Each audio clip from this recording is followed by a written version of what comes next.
Voltamos aqui pela TV Horizonte, a TV de Nossa Senhora da Piedade. Pois é, estamos recebendo aqui a doutora Patrícia Salomão, que vem mais uma vez conversar conosco. E o assunto é a Previdência, é o INSS. Doutora Patrícia, a reforma da Previdência está aí caminhando, já passou na Câmara Federal com uma vantagem muito grande sobre aqueles que eram contra a reforma, né? Estão até dizendo que a direita ganhou da esquerda, né? Mas agora o outro passo é o Senado, né? Isso aí, Assi, bom dia a todos. Então, na verdade, ela ainda tem que ser aprovada no segundo turno na Câmara dos Deputados, porque por se tratar de uma emenda à Constituição... Mas ela foi aprovada já em segundo turno. Não, ela foi aprovada em primeiro turno. Aí ela tem que aguardar o segundo turno, né, por uma questão burocrática mesmo. Depois ela vai para o Senado, que também tem que ser aprovada no primeiro e no segundo turno. E só depois disso promulgada. E aí ela começa a valer. Pois é, e no Senado ela vai ter que passar pelas comissões técnicas. Exatamente. Tudo aquilo que aconteceu na Câmara tem que acontecer no Senado, né? Isso mesmo. Mais emenda, mais destaque, mais isso, mais aquilo. Eles estão até cogitando uma votação paralela, tipo assim, alguma mudança que o Senado fizer para votar paralelamente e deixar o que está em consenso já aí para poder, pela rapidez, pela urgência que eles precisam, né? E agora, com recesso, só vai retornar em agosto. Mas um grande problema para as pessoas que já estão no mercado de trabalho, já pagam INSS, né? É porque as regras vão mudar, né? Isso. Eu achava, na minha reforma, eu apenas mudaria o tempo de aposentadoria, de 35 para 40 anos para todo mundo. Que eu acho que, como nós estamos vivendo mais, né? Uma pessoa começa a trabalhar cedo, eu comecei a trabalhar com 14 anos. Essa reforma é baseada em você. Pois é. Já te falei isso. Aí é o seguinte, mas hoje fizeram tanta coisa e o grande problema para as pessoas que ainda não estão entendendo bem é essa tal de regra de transição. Então, são várias regras. Assim, a pessoa vai ter que olhar quem ainda não implementou os requisitos, porque é muito importante falar que quem já implementou os requisitos já tem o direito adquirido. Então, não precisa sair correndo, preocupado que desesperado, a reforma... né? Isso, que com a reforma não vai poder se aposentar. Quem está faltando, por exemplo, uma regra de transição, quem está faltando 2 anos para se aposentar, para cumprir o tempo exigido hoje, 35 anos de tempo para o homem e 30 para a mulher. Essa pessoa vai ter uma regra de transição, por exemplo, que ela não vai precisar atingir a idade mínima, né? Porque o grande lance da reforma agora é que ela vai ter aposentadoria com exigência de idade mínima, né? 62 anos de idade para a mulher e 65 para o homem. Então, o que acontece? A pessoa que está faltando 2 anos, ela vai poder se aposentar sem exigência dessa idade mínima, mas vai ter que ser com o fator previdenciário e vai ter que pagar um pedágio de 50% do tempo faltante.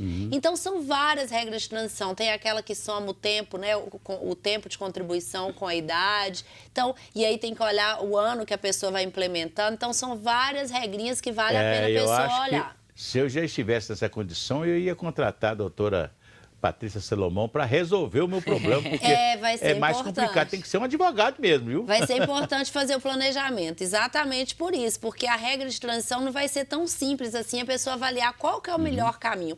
Até aqueles que já implementaram os requisitos, mas que ainda não requereram, talvez a regra de transição, uma regra seja melhor do que a outra. É o caso, por exemplo, aqui, ó, tá bombando de mensagem, viu, gente? Obrigada pela audiência, como a Fátima do Barreiro. Ela tá perguntando para a doutora Patrícia, eu já tenho 30 anos de tempo de contribuição, mas ainda não requeri a minha aposentadoria. Tenho que requerer antes da reforma, doutora? Então, é isso que a gente falou no início. Não precisa se desesperar, você pode requerer, mas pode aguardar também. O ideal é até fazer um planejamento para ver se alguma outra regra de transição vai ser melhor, mas você já implementou os requisitos, vai poder se aposentar com o fator previdenciário, provavelmente. Tem que avaliar o caso, mas provavelmente será essa a situação. Fátima, nada de desespero, ok? Agora nós temos também uma pergunta do Felício. Alô, Felício? Ele que é do bairro Santo Agostinho. Obrigada pela audiência. Ele está perguntando.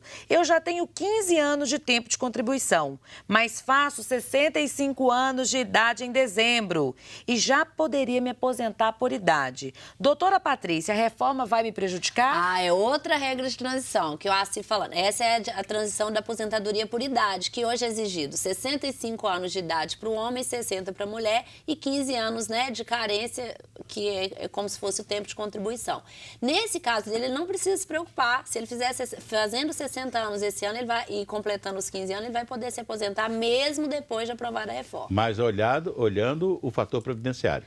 Nesse caso, a aposentadoria por idade não tem o fator, não. Ele vai usar uma regra que é 70% mais 1% por cada ano a mais. Eu acho até que o sujeito, quando entra, isso é muito difícil encontrar um cidadão, uma cidadã, né? Nesse caso, começou no mercado de trabalho, começa ele mesmo a fazer tipo uma poupança, a depositar uma poupança com a predisposição de só mexer nessa poupança no dia que aposentar. Ou seja, aí eu vou ter quanto que eu vou ter de dinheiro que eu consegui guardar para minha aposentadoria. Um amigo meu não fez isso, né? Só que tem que quando ele assustou, ele estava chegando aos 70 anos e tinha apenas 15 anos de previdência paga. Então ele teve que vender um bem dele, imóvel, para arranjar dinheiro e pagar tudo aquilo que ele teria que pagar na vida toda. Né? Pode acontecer isso, não pode? Pois é, isso aí a gente tem que olhar, porque às vezes a aposentadoria por tempo de contribuição, a pessoa pode pagar um período que ela deixou de pagar. Então tem que fazer o planejamento para olhar a viabilidade disso, né? Então ela às vezes... Planejamento é tudo, né, doutora? Isso mesmo, porque às vezes as pessoas ficam no achismo, só olhando na internet e tal, ou consultando às vezes alguém que não tem o conhecimento, e é muito importante verificar. E o quanto antes, melhor, assim, porque é isso, para não chegar e ter a surpresa, porque às vezes ter deixado de pagar por tanto tempo prejudica a pessoa demais. Tá bombando aqui, gente. Perguntas do Cláudio, lá do bairro Calafate, obrigada. Doutora Patrícia, falta um ano para eu me aposentar por tempo de contribuição. Como ficaria a minha situação se a reforma for aprovada? Então, aí é aquela regra de transição que eu falei, né? Que é a pessoa que está faltando menos de 2 anos, né? De 2 anos para menos para poder se aposentar. Vai ter que cumprir o pedágio, que no caso dele, se fosse aprovado hoje, por exemplo, ele teria que cumprir mais 6 meses, um ano e 6 meses. E aí ele poderia se aposentar com o fator previdenciário, se ele não tiver começou a trabalhar aos 20 anos de idade, 40 anos, 60, ele vai ter mais 5 anos ainda de trabalhar. Vai se aposentar aos 45 anos de idade de serviço prestado. Teoricamente, se ele já não tiver cumprido os requisitos e não quiser se aposentar hoje pelo fator previdenciário, né? Então tem essa questão. Por isso tem que analisar. O fator previdenciário vai continuar? Continua só para os casos de regra de transição. Só na regra de transição? Só na regra de transição, vai Depois, acabar. para quem vai começar outra vez na Previdência, vai ser... O cálculo vai ser assim, 60% do valor acrescido de 2% por cada ano que exceder 20 anos de contribuição. Então, por exemplo, a pessoa que tiver 30 anos de contribuição e a idade mínima para se aposentar, ela vai se aposentar com 60% mais 20%, 80% ao invés do fator. Mas aí ela vai ter que ter cumprido a idade mínima. Então, é bem complexo, Parece entendeu? um jogo de quebra-cabeça. Tem que analisar cada caso. Tem que ter um advogado mesmo do seu lado para poder olhar isso aí. Né, doutora Ó, a Flaviana, gente, olha o caso dela que interessante. Flaviana de Caeté, ela tá falando o seguinte: eu tive a minha aposentadoria por invalidez cancelada, doutora. Aí ela fala assim, mas eu já tenho 30 anos de tempo. Posso usar esse tempo para me aposentar por tempo de contribuição? Então, esse caso da Flaviana está acontecendo muito. A primeira coisa nesse caso dela é verificar se ela tem o direito a restabelecer a aposentadoria por invalidez. Caso não tenha, esse tempo pode ser computado para aposentadoria por tempo de contribuição, desde que seja intercalado com o pagamento de uma contribuição. Então, é outro caso também, tem que ser analisado o caso concreto para verificar qual a melhor opção para ela, né? Qual a melhor situação que ela vai se encaixar. Mas o importante frisar que o tempo que a pessoa recebeu o benefício por incapacidade conta como tempo de contribuição, sim. Boa notícia, né, Flaviana? Tem o Plínio aqui também, gente. O Plínio, lá de Sabará, meu conterrâneo, um grande abraço. Ele tá falando o seguinte, o tempo de escola técnica conta para eu me aposentar, doutor?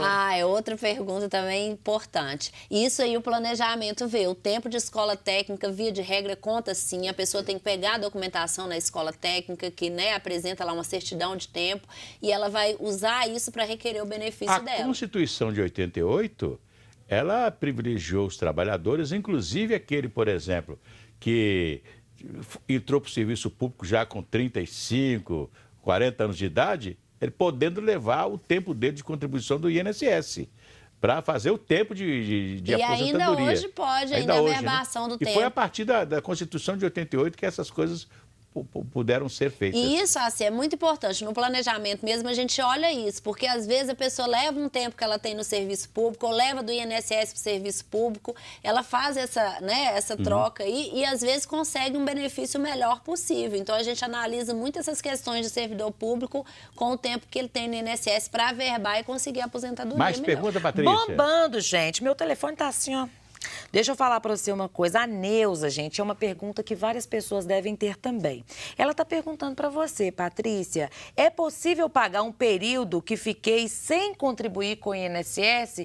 Porque todo mundo passa aquele aperto, não é mesmo? Às vezes deixa de contribuir e acha que não tem mais jeito. É muita gente. Isso acontece muito com quem é autônomo, quem é empresário, ou aquela pessoa ficou desempregada por um tempo e aí ela ficou, às vezes, fazendo, né, um freelance, bico, né, como se chama.